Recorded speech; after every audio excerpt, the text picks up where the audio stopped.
Sri Guru Charitra, Chapter 42 Lord Vishwanath's Grace on Twasta. This chapter describes Twasta's Kashi Yatra and how he earned Lord Vishweshwara's grace and was able to fulfill all the impossible demands of his Guru and his family members. This chapter teaches us that there is nothing which cannot be achieved through faith. Siddhamuni continues his narrative as under. The Avadhut instructs the young celibate about the Kashi Yatra Vidhi, the Griha Yatra, the Dakshin Manas Yatra, the Uttar Manas Yatra, and finally the Panchakosh Yatra. Early in the morning, after taking the bath in the Ganges, one should first offer worship to Dhundi Raja and then offer his worship to Lord Vishweshwara. Ganga Snan confers the same merit which Dhyan did in the Krita Yuga, Tapa or penance in the Treta Yuga, and Yagya in the Dwapar Yuga. In the Kali Yuga, Ganga Snan is the most meritorious rite and endows one with the Moksha Samrajya, that is sovereignty or freedom of the spirit. As soon as one rises from bed, if he just thinks of the Ganges river 3 times, he will be purified of all sins. There is no other easier saving path in the Kali Yuga than a bath in the holy Ganges. Kashi is called Avimukt Kshetra, Anand Kanan, Rudrageha, etc. Every bit, every inch of it is most holy for 5 koshas around the Kashi. Within the sacred precincts of the 5 kosh area, there are many sacred lingas, tirthas, etc. Therefore, whoever does this Panchakosh Yatra will have had darshan and will also have done pradakshinas of so many holy lingas and sacred centers, and the merit which this endows is limitless indeed. Lord Vishweshwara has conferred special merit on Manikarnika. It is as meritorious and sacred as the Vishwanath temple itself. One has to take a bath in the Chakra Pushkarini, then perform oblations to Devas and Pitrus and offer charities to Brahmins. Thereby all his ancestors are redeemed and they attain Akshay Punya Lokas, eternal life in heavens and divine realms.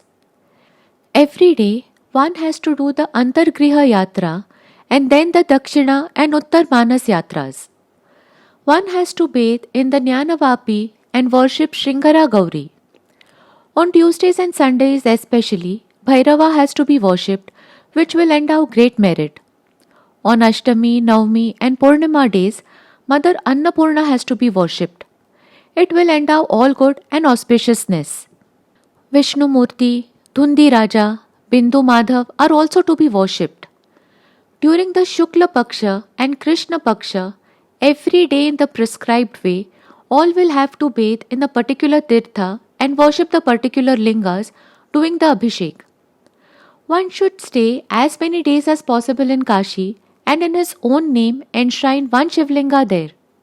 By doing this and offering worship and Abhishek to Lord Vishweshwara, one would get Sakshatkar, the direct vision of the Lord. After giving these instructions to the young lad, the Avadhut disappeared. Twasta realized that it was none else but the Guru of Gurus, the Adi Guru, Lord Vishweshwara himself, who had come in the form of the Avadhut to help him. Twasta devoutly followed all the instructions of the Avadhut and took darshan of all the shrines and performed all the vidhis. Lord Vishweshwara was very much pleased with the devotion of the boy. He appeared before him and asked him to seek a boon. The Brahmachari prayed that he may be blessed to fulfill all the tasks set by his Guru and the Guru's family members and thereby be able to please them all. The Lord blessed him and granted him all the boons and asked him to return to his Guru's place. Twasta was able to fulfill all the tasks set for him with Lord Vishweshwara's grace and blessings. The Guru, his wife and children were pleased with the boy beyond all measures.